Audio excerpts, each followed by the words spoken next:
You're watching Fishing in Germany, and today I just got this in the mail. New bait runner reel.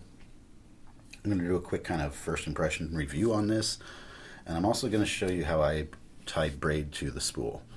I've done it a couple different ways. I'm trying a new way this time that looks promising, so give it a try, and I'll run through that after I just kind of review this thing. So this was ordered on this app called Joom. It's just like Wish, came from China. Took not quite a month to get here. I think I did pay like $1 more or something for faster shipping with tracking or something.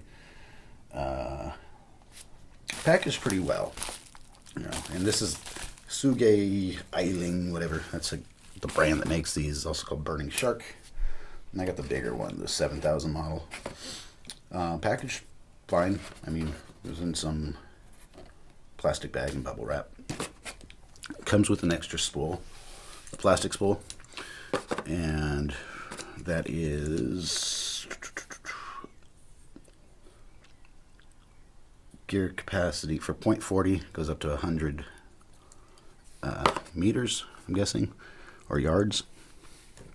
Don't know, doesn't specify. And this metal spool is a bit larger. At 0.40 it goes to 180. I always wanted a bait runner, so I went with a cheap one for $30, and we'll see what happens. Out of the box, I mean, it looks pretty nice. Feels decent for the price. Most of it is, I don't know what that is, like aluminum or metal. I don't have a magnet here. Only plastic parts are like the drag here, the bait runner switch, and this little ring, which we're going to get to in a moment. There was some other, yeah, like here, that's plastic. But, I mean, it looks decent, I have to say. It feels decent. Has a reverse switch. Handle's comfortable. I mean, the bait runner feels good. It has a good feel to it, the way it engages. We'll see. Anyways, I decided I'm going to put the smaller spool on because the river I fish isn't that big. I don't need that much line. And I'll use braid there. I'll save this one for when I go to bigger rivers like the Rhine or the Mosel, where I'm going to need more line. So go ahead and take this spool out. And now I'm going to show you the first flaw I found with it. Also, this part is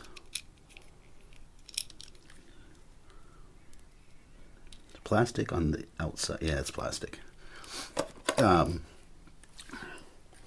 this ring here, and it moves freely, and it kind of wobbles around, and I can even hear it like making some noise when I'm got the spool on. So that's weird. It looks like it's made to like fit onto the bottom here, but it doesn't. I tried. I don't know if I'm doing something wrong. I tried every way possible, but it doesn't on both reels.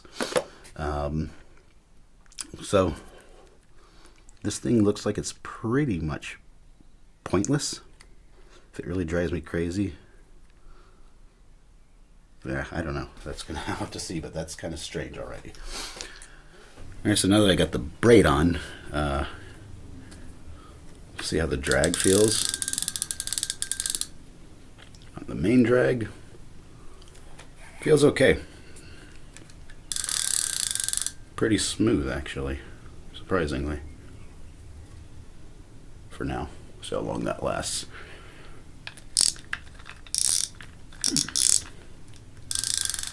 And I mean, I have to say, it has a decent feel to it.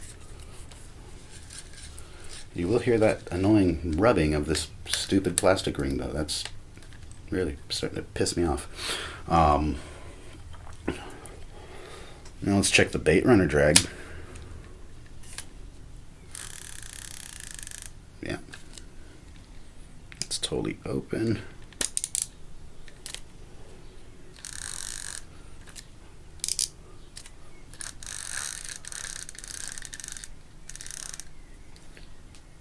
Not bad. I mean, I'd probably use it pretty much totally open most of the time, unless I have a strong current.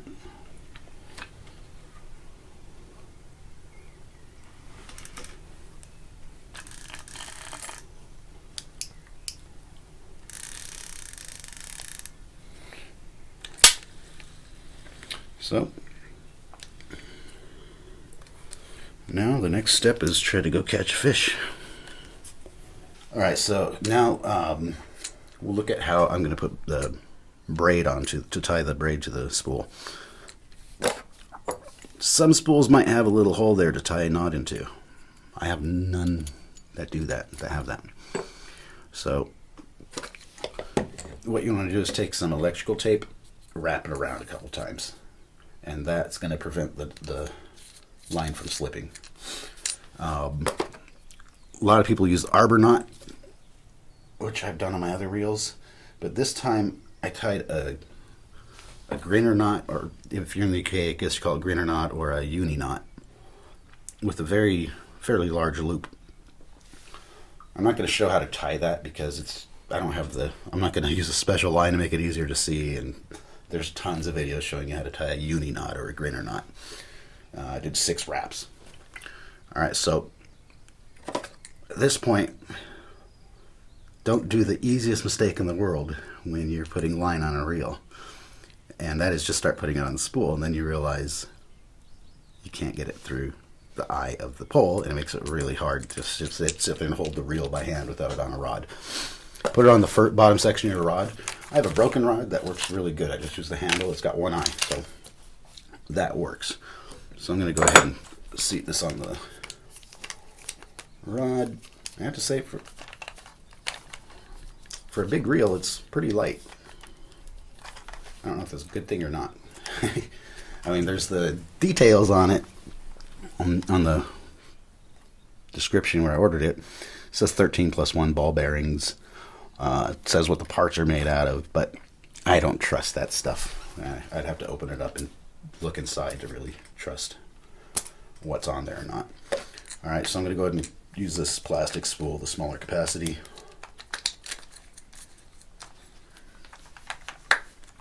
I mean, see, I have it seated all the way, or do I? Oh. There's still this weird plastic ring that's driving me crazy about it. I don't know what the deal is with that. But, you'll hear it now. Every once in a while you hear that rubbing. I don't get that. So that is... I mean, I'll feel stupid if I realize it snaps. It doesn't. There's nothing to... No, that wouldn't make sense for it to snap because this doesn't roll. It doesn't turn. Alright, so flaw number 1. Alright, so make sure you put the line through the eye of the rod first before you start tying the knot on. It's a very easy mistake to make. Alright, so I got this big old loop, and what I'm going to do,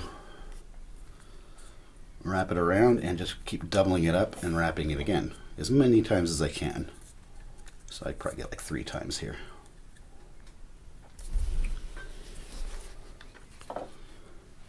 Don't know how well the ink there. So there's 3, good enough. Now I'm going to go ahead and tighten that knot down. Try to get it wrapped around the tape. Pull it tight.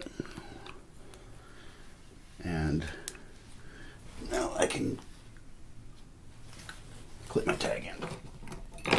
Which, of course, I took the worst scissors possible to do this. I'll do that off camera with better scissors because I want to get as much of that tag end off.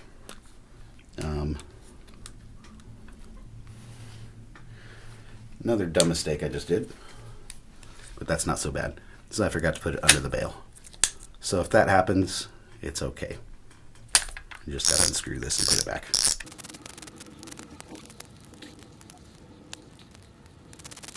Okay, so now I can just start reeling it up.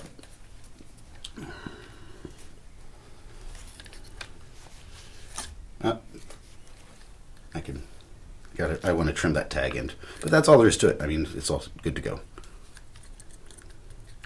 Trim the tag in, layer line. So, just finally got rain here. It's been a long time since it's rained. And it's supposed to rain for the next couple of days. I'll have to see how much rain we get. But I will be trying this out and giving it a proper trial. So I'll probably do a follow-up review on it. And hopefully it doesn't blow up on me when I catch something. Because I've caught fish with the cheapest crap in the world, you know.